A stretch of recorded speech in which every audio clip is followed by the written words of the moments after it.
आपको सुनाने वाले हैं बैसाख महीने में सुनी जाने वाली पीपल पथवारी सींचने की कहानी। एक समय की बात है, एक गांव में ननद और भाभी रहा करती थी। भाभी अपनी ननद से बहुत प्रेम करती थी। मरते वक्त उसकी सास ने उससे कहा था कि बहू, मेरी बेटी का ख्याल रखना और उसे अपने बच्चों की तरह ही स्नेह देना। बहू ने अपनी सास को यह वचन दे दिया और इस वचन को वह बहुत अच्छे से पूरा भी कर रही थी।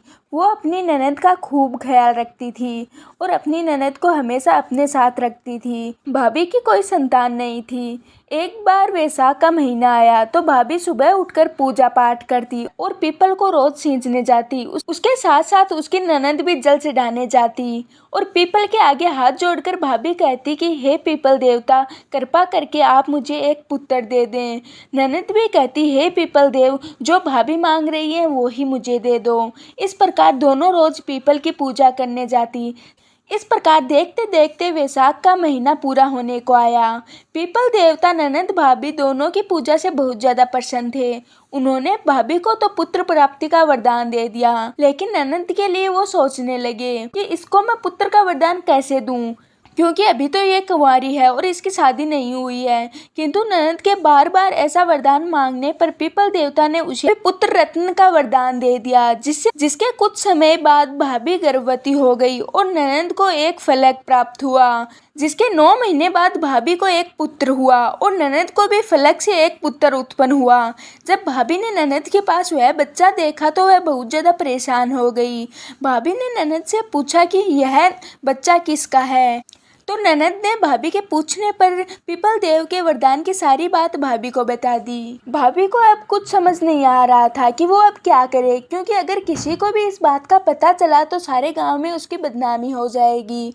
कुछ समय सोचकर भाभी बोली, तुम इसके बारे में किसी को कुछ मत कहना। मैं सबको यह कह दूंगी कि मेरे जुड़वा पुत्र हुए थे। और यहाँ तक कि भाभी ने यह बात अपने पति को भी नहीं बताई। एक दिन भाभी कुएं से पानी लाने जा रही थी तो ननद से कहा, बच्चों का ख्याल रखना, मैं पानी लेकर आती हूँ। ननद घर में बच्चों को सुला रही थी, तभी उसका बच्चा जोर जोर से रोने लगा। अभी ननद उसे गोद में उठाकर चुप कराती हुई बोली, बिना बाप के कंधों वाले, बोल तू कहाँ से आया। यही बात वो बार बार कहती जा रही थी। उसी समय उसका भाई वहां आ गया और उसने ये सारी बात सुन ली। पत्नी पानी लेकर वापस आई तो वो उससे पूछने लगा कि बहन ऐसा क्यों कह रही थी। पहले तो भाभी ने इस बात को टालने की कोशिश की, लेकिन बाद में भाई नाराज होकर बोला, देखो मुझे सारी बात साफ साफ बताओ, मुझसे कोई भी बात मत छुपाना। तभी भाभी ने सारी बात अपने पति को बता दी। यह सुनकर उसका भाई बहुत ज्यादा परेशान हो गया और कहने लगा, ये तुम क्या कह रही हो, अब हम क्या करेंगे।